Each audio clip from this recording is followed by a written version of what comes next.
As a little girl, I was absolutely enamored with the story of the woman that they called Moses. Today, popularly known as Harriet Tubman, she was that brave soul who time and time again risked her life in order to free nearly 100 African Americans ensnarled in that brutal institution of slavery. It's practiced right here in America. And I remember often wondering, if I had lived in her time, could I have had the courage to stand up to the normalcy of wrong in order to fight for what I knew was right? You know, throughout the course of human history, we, as a human family, have oftentimes had moments that have tested our collective character. Moments that in real time, many tried to justify.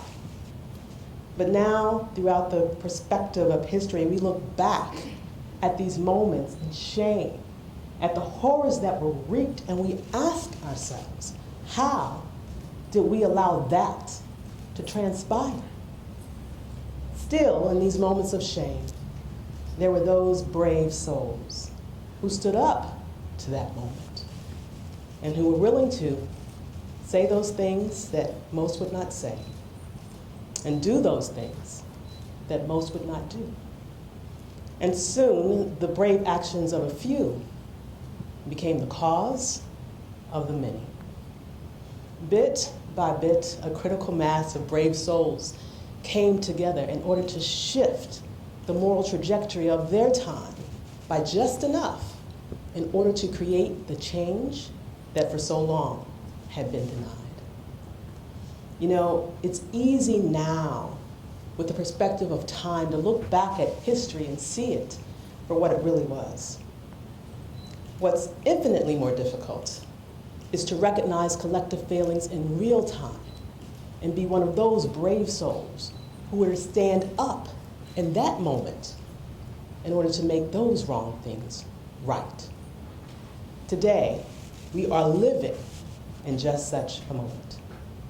Right now, here in America, there exists a growing threat, percolating just beneath the surface and operating simultaneously in the shadows as well as in plain sight.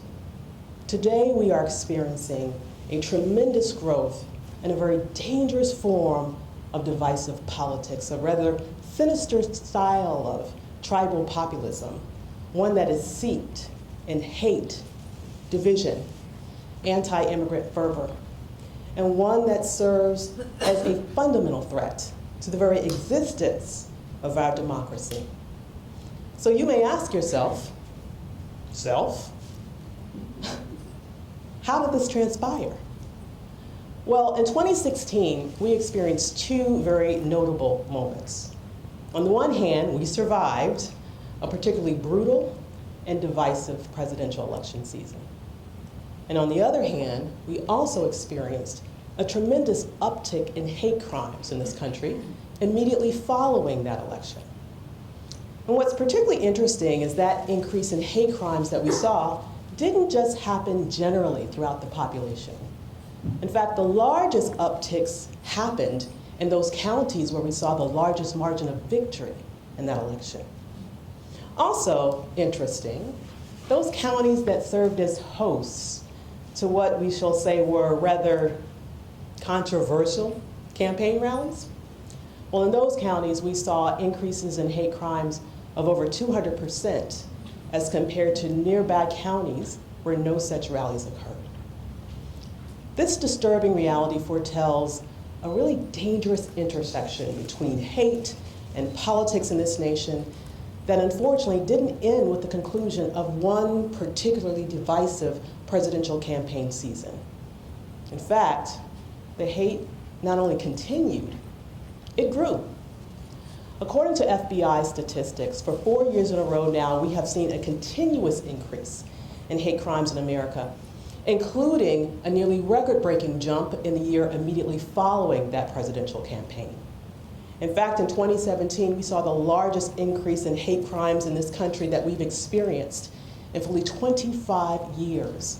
In fact, the only other moment that we saw a higher spike in recent history was immediately following the September 11th attacks. Similarly, in 2018, roughly half of the nation's 30 highest populated cities saw hate crimes that for them reached a near decade high. And when we think about the number of hate groups in this country, we are now seeing a record-breaking number. We've hit over 1,000, the highest number that we've seen since that statistic has been recorded. When we look at this issue of domestic terrorism, we see too that far and away, the most likely perpetrator of such attacks are individuals who subscribe to the ideology of white supremacy. Now, you might recall the tragedies of Mother Emanuel, of Charlottesville, of the Tree of Life Synagogue, and the El Paso massacre, just to name a few. And though we as a nation may take a moment to grieve briefly at the tragic and senseless loss of life in these moments, the reality is this situation isn't getting any better.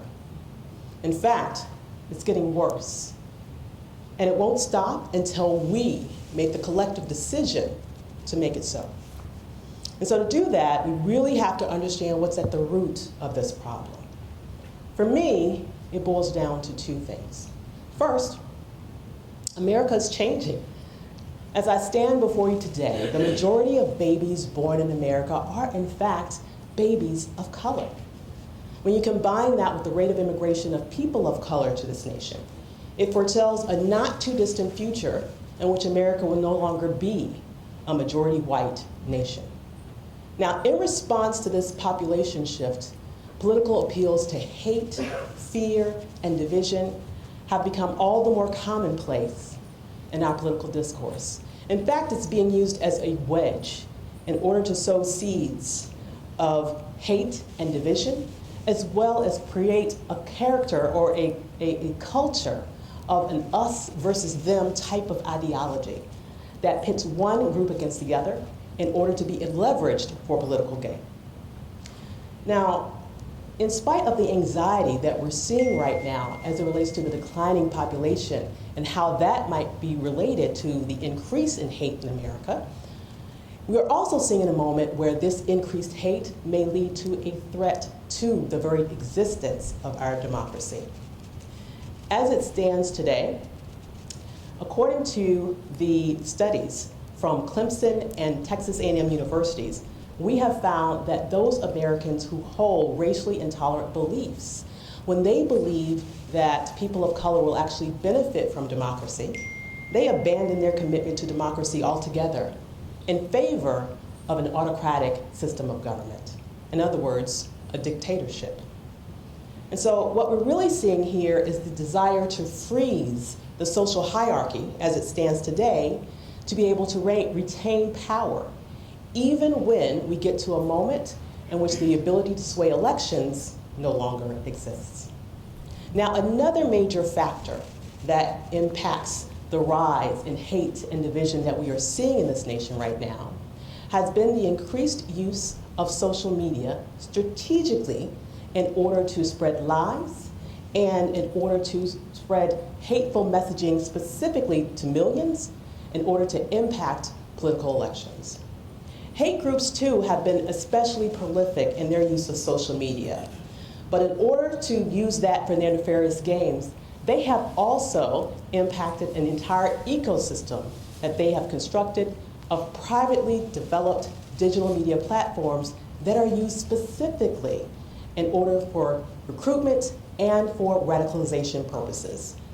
As a result, the hate groups of days gone by are different from today's groups in that the technology that exists today allows our contemporary hate groups to literally impact millions with just the click of a button. But the increased hate that we're seeing in this nation is not only impacting us across racial cleavages, We've seen a level of hostility that has skyrocketed and have impacted our nation in a multitude of ways, impacting everything from increasing bullying at schools to greater levels of hostility at work. In fact, one particular study by a Wharton business and policy professor found that men and women following the 26th presidential election, the cooperation between the two decreased, the level of antagonistic activity increased, and the ability to reach common ground declined as well, primarily because men began to behave more aggressively towards women. Even in the wake of the Me Too movement, a moment that you might think might provide a more empowered environment for women at work, what we found instead is that women are now reporting massive levels of greater hostility in their workplaces. So just about any way you slice it, we are a dangerously divided nation, and there is no end to that division in sight. So given that reality, what do?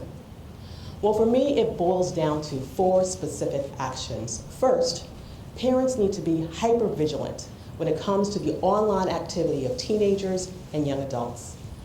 The reality is that hate groups are able to radicalize young minds quite quickly and easily, especially those who are loners and who are looking in all the wrong places for acceptance as well as for a false sense of superiority. Secondly, we need to make the collective decision to say something when we see something instead of being silently complicit in the face of hate.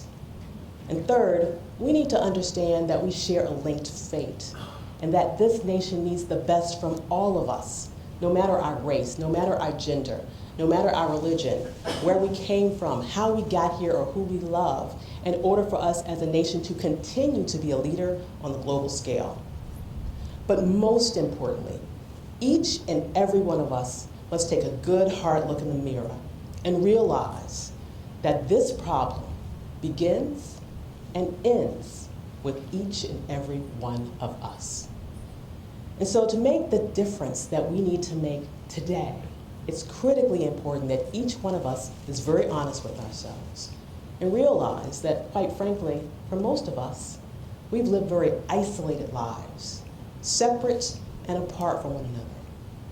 We've grown up in very homogeneous neighborhoods. We've attended schools in very homogeneous educational institutions, and even to this day, we worship in very homogeneous spaces. It's only when we take the intentional actions of intersecting our lives with individuals who don't look like us, or who don't think like we do, or who don't necessarily navigate the world in the same way that we do, when we begin to understand the commonalities that we share, even across our boundaries of difference. Only until we do that, when we begin to have a real relationship where we can, from a very human perspective, understand our common humanity despite our continuing differences. And let me tell you, when we do that, then all the hate, all the fear-mongering, all the divisive tactics that have now become so commonplace in our nation will no longer have its intended effect. In fact, when we do that, we can start to break away those barriers that divide us, instead create pathways that will unite us. Now, the good news is, you don't have to be a hero on the level of a Harriet in order to make that happen. All you need to do is to live your life every day with the intention to unite rather than divide. And you know what? I believe you can do that. But the question is, can you, will you, live up to this moment and be one of those brave souls to create the change that we need right now? I, for one, believe that you can, and I certainly hope that you will. Thank you.